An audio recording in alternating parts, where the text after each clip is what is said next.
Gurukul coaching छारेडा में फिर से आप सभी का स्वागत है। एक नए वीडियो के साथ। बहुत ही जबरदस्त वीडियो है। त्रिकोणमिति ट्रिग्नोमेट्री है। उस ट्रिग्नोमेट्री का जो मूल आधार है, हम उस मूल आधार को पहले पार्ट में पढ़ चुके हैं। उसका बेसिक ज्ञान हम पहले ले चुके हैं फर्स्ट पार्ट में, जिस वीडियो का डिस्क्रिप्शन मैंने इस लिंक में दे दिया है। और अब इस वीडियो में हम आगे की ओर चर्चा करते हैं। यदि आपने अब तक हमारे वीडियो को शेयर नहीं किया है तो शेयर कर दो, चैनल को सब्सक्राइब कर दो, और वीडियो पसंद आए तो लाइक कर दो। आप वीडियो छोड़कर ना जाइएगा, वीडियो छोड़कर ना जाइएगा, क्लास को अंत तक जरूर लीजिएगा, क्योंकि आप कुछ पल मुझे आपकी जिंदगी से निकाल कर मुझे दे दो, मैं आपकी जिंदगी को बदल कर रख दूंगा। अब देखिए आगे हम बढ़ते हैं कि जो ट्रिग्नोमेट्री, उस ट्रिग्नोमेट्री के सर हमको सूत्र याद नहीं रहते। ज्यादातर प्रॉब्लम यही आती है, जैसे ऑफलाइन में पढ़ाता हूँ तो ज्यादातर प्रॉब्लम्स यही आती है। मेरे सामने जो अधिकांश बच्चे पढ़ते हैं वो कहते हैं कि सर हमको ट्रिग्नोमेट्री के सूत्र ही याद नहीं हो पाते, सूत्र ही नहीं समझ पाते हम। तो उनको कैसे समझे, वो याद कैसे रहे हमें। बिल्कुल वाजिब सी बात है, लॉजिकली बात है कि सर सूत्र बहुत ज्यादा है और हमको याद नहीं होते। तो उसके लिए मैंने एक आसान सा तरीका बनाया है सूत्र याद रखने के लिए। कुछ भी नहीं, मैं बार बार आपसे करता हूँ। यदि किसी कैंडिडेट के ट्रिग्नोमेट्री में, यदि किसी कैंडिडेट के ट्रिग्नोमेट्री में ये लाल बटा का ये 6 डिजिट है, लाल बटा का जो 6 अक्षर है, अगर ये अक्षर किसी भी स्टूडेंट को याद है, यदि किसी भी भाई को ये 6 अक्षर याद है, तो वो ये समझ ले कि मुझे ट्रिग्नोमेट्री पूर्णता आती है। लेकिन लाल बटा का याद करने मात्र से कोई मतलब नहीं है। लाल बटा का याद करने मात्र से कोई मतलब नहीं है। लाल बटा का को समझना पड़ता है कि लाल बटा का है क्या, इसे बनाया कैसे जाता है, इससे सूत्र बनते कैसे, इसका जन्म होता कैसे है।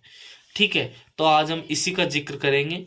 देखते हैं, क्लास को छोड़कर ना जाइएगा, वीडियो को फटाफट से शेयर कर देना। मैं वापस लिखता हूं जैसे कि मैंने पूर्व क्लास में बताया था।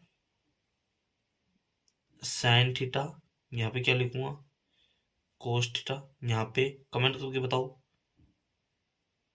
टेन थीटा, फिर यहाँ पे कोट थीटा, फिर यहाँ पे सेक थीटा, यहाँ पर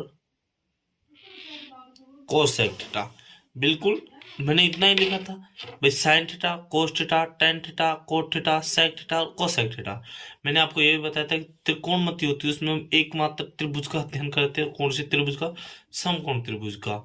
मैंने आपको जो पिछला वीडियो मैंने अभी डाला है, अगर नहीं देखा हो तो देख लेना, उसका डिस्क्रिप्शन में मैंने लिंक दे दिया है कि थीटा कहाँ होगा तब उसका लंब और आधार क्या होगा, और थीटा कौन से स्थान पर होगा तब उसका आधार और लंब क्या होगा।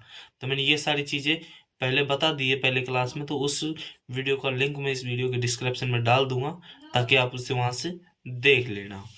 देखिए, अब हमने ये सब चीजें लिख दी। इसके 6 है, जो 6 अनुपातों 6 रेशियो मैंने लिख दिए। मैंने कल, यदि आपको याद हो, तो मैंने एक चीज लिखी थी कि सर साइन थीटा बराबर, तो मैंने लिखा था लंब बटे कर्ण।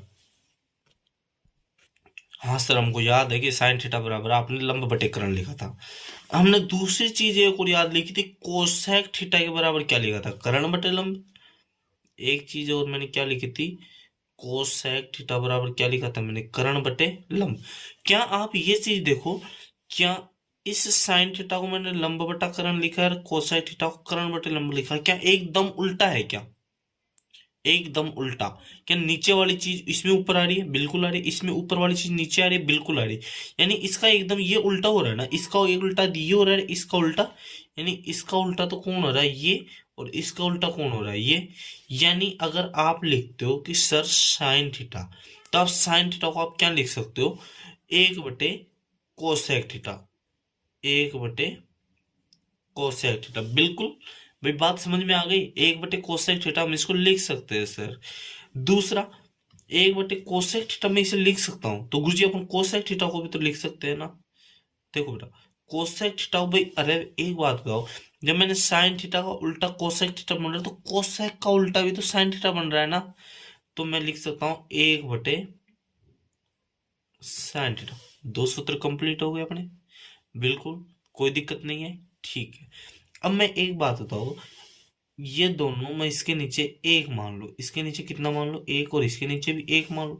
अगर जब चीज भिन्न के रूप में और बीच में बराबर का चिन्ह हो तो हम क्या करते हैं, उनको वज्र गुणा करते हैं ना। ठीक है, जब हम इनको वज्र गुणा करते हैं तो एक बात तो आप साइन थीटा और कोसाइन थीटा को आप गुणा करोगे तो क्या लिखोगे। सूत्र नंबर 1 मैं स्टार बना के शो कर देता हूं। अगर मैं साइन थीटा और कोसाइन थीटा से गुणा करूंगा तो दोनों को मल्टीप्लाई होंगे, यानी साइन थीटा गुणा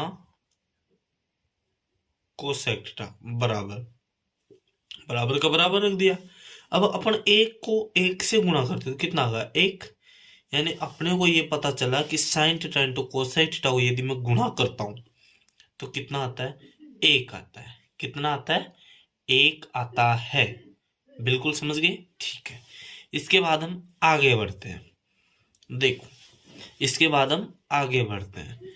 हम क्या कह रहे थे कि जैसे गुरुजी अपन ने, मैं इधर शो कर देता हूं आपको बाद में, कि साइन थीटा को मैं क्या लिख रहा हूं, लाल बटा कक्का के अनुसार लंब बटे करण, लंब बटे करण।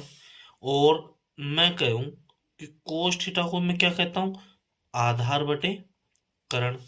कोस थीटा को मैं क्या करता हूं, आधार बटे करण करता हूं। तो अब मैं ये कह दूं कि यहां पे इधर कि हम तो नहीं गुरुजी ऐसे नहीं मानेंगे, sine theta plus cos theta जोड़ो आप, तो साइन थीटा और कोस थीटा जोड़ो और इसका इक्वल मान क्या आएगा, इसका इक्वल मान क्या आएगा। वैसे तो मैं कह दूं कि एक आता है, लेकिन आता कैसे ये भी तो पता चलना चाहिए ना भाई, एक कैसे बनता है। भाई साइन थीटा में क्या लिख रहा हूँ, लंब बटे करण, तो मैंने साइन थीटा की जगह क्या लिख दिया, लंब बटे करण। कोस थीटा क्या लिख रहा हूँ, आधार बटे करण, आधार बटे करण। अब इनका क्या ले सकता हूं मैं, लेस है, लघुत्तम ले सकता हूं ना। तो लघुत्तम कितना आएगा, करण आएगा। अब करण का भाग आप करण में देते हो तो कितनी बार जाता है, एक बार। एक को आप लंब से गुणा करोगे तो लंब, चिन्ह किसका, प्लस का। करण का आपने करण में भाग दिया कितनी बार, एक बार। एक को आपने आधार से गुणा किया, आधार। अब दिक्कत आ गई गुरुजी, इनको जोड़े कैसे। अरे हमने जोड़ने की दिक्कत कहाँ, पाइथागोरस पढ़ी है ना। क्या पढ़ी है कि कर्ण बराबर गुरुजी आधार प्लस क्या होता है, लंब होता है। कर्ण बराबर क्या होता है, आधार प्लस लंब होता है। और ये आधार प्लस लंब, लंब प्लस आधार या आधार प्लस लंब, यानी बराबर में मान क्या आ गया सर, कर्ण। तो इसके बराबर में मान क्या लिखूंगा मैं, कर्ण। और नीचे में मेरा क्या है, कर्ण। और कर्ण का भाग कर्ण में जाता है कितनी बार, एक बार। तो भैया इस प्रकार एक बनता है। तो मेरा दूसरा फॉर्मूला आया है क्या, sine theta plus cos theta बराबर में कितना आया है, एक ही आया है। Sine theta plus cos theta बराबर में कितना आया है, एक ही आया है। तो इसका एक बात बताता हूं, यदि इस वाले पूरे का मैं स्क्वायर कर दूं, यानी कि sine square theta plus cos square theta. अरे इसका मैंने स्क्वायर किया तो इसका भी तो स्क्वायर करूंगा ना। इसका स्क्वायर करूंगा, एक का स्क्वायर करूंगा तो कितना आएगा, एक ही आएगा। कितना आएगा, एक ही आएगा। ठीक है, एक का स्क्वायर हमेशा एक ही होता है। मैंने पिछले वीडियो में बताया कि किसी भी संख्या का आप वर्ग करते हो तो वर्ग कैसे किया जाता है, वो आप वहां से जाकर देख सकते हैं। ठीक है, अब मेरे को क्या काम करना है, यदि मैं इन सब का पक्षांतरण करता हूं तो मुझे पता है कि प्लस वाली संख्या का जो पक्षांतरण में बराबर के इस पार प्लस वाली संख्या को ले जाता हूं तो किस में हो जाती हो, माइनस में। अगर कोई संख्या माइनस में और उस माइनस वाली संख्या को बराबर की दूसरी पार ले जाऊंगा तो किस में हो जाएगी, प्लस में। अगर भाग वाली कोई भी संख्या है और बराबर के दूसरी पार लेके जाऊंगा तो किस में हो जाएगी, गुना में। और गुना वाली कोई भी संख्या है और उसे बराबर के दूसरी पार लेके जाऊंगा तो किस में हो जाएगी, भाग में। अपने को ये बात तो पता है ना। अरे है तो दिक्कत कहाँ है, मैं इनमें से किसी एक का पक्षांतरण करता हूं, इसका कर लूं कोई दिक्कत नहीं है, कर लेते हैं। किसके साथ है, प्लस के साथ है। यानी बचेगा कौन, जब मैं इसको हटाऊंगा तो मेरा साइन स्क्वायर ही बचेगा, यानी एक मेरा ऑलरेडी से। अब ये प्लस वाली है बराबर के इस पार गई, किस में होगी, बताओ बताओ किस में होगी, किस में होगी भाई। प्लस वाली संख्या को बराबर के इस पार लेके जाऊंगा, किस में होगी, माइनस में होगी। यानी चिन्ह किसका लगा दूं, माइनस का। कोस स्क्वायर थीटा होगा, बिल्कुल वाव। इसके बाद देखो, अब मैं अगर कोस स्क्वायर को बचा के रख लूं, किसको भगा दूं, साइन स्क्वायर को। नहीं तो भाग जा, मेरे साथ नहीं बनेगी, लड़ाई हो गई। यानी साइन स्क्वायर भगेगा, यानी अब मैं कौन बच रहा है, ये एक ला कोस स्क्वायर थीटा।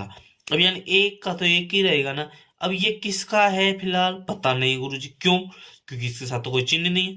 अरे दिक्कत कहाँ है, यदि कोई संख्या है, संख्या किसी के स्टार्टिंग में है और उसके साथ कोई भी चिन्ह शो नहीं कर रहा है, कोई भी चिन्ह नहीं दिया गया है, तो वह संख्या प्लस की होगी। किसकी होगी, प्लस की होगी। अगर प्लस की है तो इस पार जाते ही किस में होगी, माइनस में होगी सर ये तो। यानी कोस स्क्वायर थीटा बराबर 1 - साइन स्क्वायर थीटा। क्या होगा, कोस स्क्वायर थीटा बराबर 1 - साइन स्क्वायर थीटा। बिल्कुल आराम से समझ में आ जाएगी क्लियरली चीजें। वीडियो के अंत तक बने रहेगा, क्योंकि ऐसी चीजें आपको फिर कहीं दोबारा नहीं मिलेगी। मैं दावा करता हूं कि त्रिकोणमिति आपकी उंगलियों पर होगी, ट्रिग्नोमेट्री है जो। लेकिन आपको आराम से, जितना मैं पढ़ रहा हूं उतना आप आराम से पढ़ो। मैं बार बार कह रहा हूं, पहले कह रहा हूं, पहले मैं कई बार कह चुका हूं, फिर से वापस कह रहा हूं, मेरी क्लास वही बंदा ले, वही विद्यार्थी ले जिसको पढ़ना है और पढ़ने की इच्छा रखता हो, अन्यथा मेरी क्लास ना लेवे। अगर मेरे पिछले वीडियो आप देखना चाहते हो तो मेरे यूट्यूब से जाकर प्लेलिस्ट से देख सकते हो, या फिर मेरा टेलीग्राम चैनल है, उसका लिंक भी मैंने आपको दे रखा है, आप वहां से भी जाकर हमारे वीडियो देख सकते हो। ठीक है, अब हम आगे बढ़ते हैं। अब हम क्या करते हैं, आगे बढ़ते हैं थोड़ा सा। और आगे हम बढ़ते हैं तो आगे तो सर हमको बढ़ना ही पड़ेगा, क्योंकि नहीं बढ़ेंगे तो हमारी प्रश्नावली बढ़ेगी कैसे आगे। तो देखिए, जैसा मैंने आपको पहले बताया था कि लाल बटा कक्का है, और उस लाल बटे कक्का के मुझे 6 अक्षर तो याद रहने ही रहने हैं। LAL के लाल का है के काका, लाल का क्या है ये, काका है, और लाल का काका है। तो मुझे यहाँ पे साइन है, कोस है, साइन, कोस, टेन, कोट और सेक और कोसेक है। इतना मुझे याद है तो कोई दिक्कत नहीं है, कोई भी दिक्कत नहीं है जी, बिल्कुल कोई दिक्कत नहीं है बेटा। देखो, मैंने साइन वाला कर लिया, कोसेक कर लिया, यानी कोस का एकदम उल्टा कोण है जी, सेक है। यानी मैं क्या लिख सकता हूं, कोस थीटा बराबर 1/सेक थीटा। मैंने अभी पीछे बताया था कैसे होता है। फिर सेक का उल्टा भी तो कोस है ना, तो मैं दूसरा सूत्र लिख सकता हूं, कोस सॉरी सेक थीटा बराबर 1/कोस थीटा। बिल्कुल लिख सकता हूं ना, अरे लिख सकता हूं कि नहीं लिख सकता हूं, लिख सकता हूं ना। इसके बाद टैन और क्या है, कोट, यानी टैन का उल्टा कोण है कोट है, और कोट का उल्टा कोण है टैन है। कोट का उल्टा कोण है टैन है, और टैन का उल्टा कोण है कोट है जी। तो कोट मैं लिख दूं कि टैन थीटा बराबर 1/कोट थीटा, और कोट थीटा बराबर 1/टैन थीटा। बिल्कुल समझ में आ गई ना बातें। अरे कोई भी दिक्कत है क्या, अगर हो तो मुझे बताओ, अभी है क्या। इतने ही सूत्र मैं आज आपको बताने वाला हूं। इससे आगे के सूत्र में आपको, आगे का जो इसका बेसिक है वो कल के वीडियो में आपको बताऊंगा। मिलते हैं फिर in the morning, next morning में। और आपसे फिर निवेदन करता हूं, विनम्र निवेदन, आप वीडियो को यदि आपने अभी तक शेयर नहीं किया है तो शेयर कर दो, चैनल को सब्सक्राइब कर दो, और वीडियो पसंद आया हो तो लाइक कर दो यदि जानकारी अच्छी लगी हो तो, अन्यथा डिसलाइक कर देना। आप कमेंट करके जरूर बताएं कि वीडियो कैसा लगा है, और आगे भी हम उम्मीद करते हैं कि ऐसे ही वीडियो बनाते रहेंगे और आप तक ऐसी जानकारी पहुंचाते रहेंगे। इसी के साथ ही गुरुकुल टीम की ओर से आप सभी का धन्यवाद। Thanks for watching my video. धन्यवाद, राम राम सभी को। और आपको अब मैं एक बहुत ही शानदार गजब की एक गजल सुनाने जा रहा हूँ, एक लहजे में, राहत इंदौरी जी की है, वो शायरी सुनाने जा रहा हूँ, कोई दिल पर ना लेवे। हम तो घर को हम तो घर को ताला लगाने वाले हैं। सुना? अरे हम तो घर को ताला लगाने वाले हैं, सुना है कि घर पर मेहमान आने वाले हैं। हम तो घर को ताला लगाने वाले हैं, सुना है कि घर पर मेहमान आने वाले हैं। उन्हें जहाज की ऊंचाइयों से क्या मतलब है जनाब? उन्हें जहाज की ऊंचाइयों से क्या मतलब है जनाब? वो तो सिर्फ कबूतर उड़ाने वाले हैं। वाह वाह वाह वाह तो कर दिया करो। धन्यवाद आप सभी का, वीडियो देखने के लिए आपका बहुत बहुत धन्यवाद, दिल से आभार करता हूँ। उम्मीद करता हूँ कि आपको वीडियो पसंद आया होगा। अगर आपने अब तक हमारे वीडियो को लाइक नहीं किया तो लाइक कर दो, चैनल को सब्सक्राइब कर दो और वीडियो को शेयर कर दो। शेयर तो आप जरूरी कर दीजिए कीजिए, क्योंकि किसी गरीब बच्चे का हो सकता है भला हो। अगर जानकारी अच्छी लगी हो तो लाइक कर देना जी। धन्यवाद बहुत बहुत। ऐसे ही उम्मीद है कि आपका प्यार ऐसे ही बनता रहेगा। धन्यवाद सभी को।